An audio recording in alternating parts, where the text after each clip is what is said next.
Hi hello నమస్తే welcome back to our channel. మహిళల్లో వివిధ దశల్లో ఏర్పడే హార్మోన్ల అసమతుల్యత, గ్యాస్ సమస్యల్ని తగ్గించుకోవడానికి ఆహారము కొంతమేర సహాయపడుతుంది. అది ఎలా అంటే ప్రోటీన్, ఫైబర్ ఎక్కువగా ఉండే ఆహారాన్ని తీసుకోవాలి. ముఖ్యంగా పాలకూర, ముల్లంగి ఆకు, యాపిల్, దోస, పపాయిల్లో ఎక్కువగా పీచు ఉంటుంది. వీటిలోని ఫైబర్ జీర్ణ సమస్యలను తగ్గిస్తుంది. ఇందులోని పోషకాలు హార్మోన్ల పనితీరును క్రమబద్ధీకరిస్తాయి.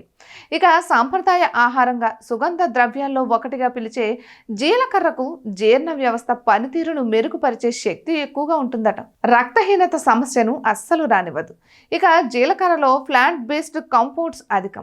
మహిళల్లో మెనోపాజ్ దశలో కనిపించే మూడ్ స్వింగ్స్, వేడి ఆవిర్లను తగ్గిస్తాయి. హార్మోన్ల అసమతౌల్యతను సక్రమంగా చేసే సహజ మూలికగా అల్లానికి పేరు. ఇందులోని జింజరోల్స్ జీర్ణ శక్తిని మెరుగుపరిచి హార్మోన్ల పనితీరుని బాగు చేస్తాయి.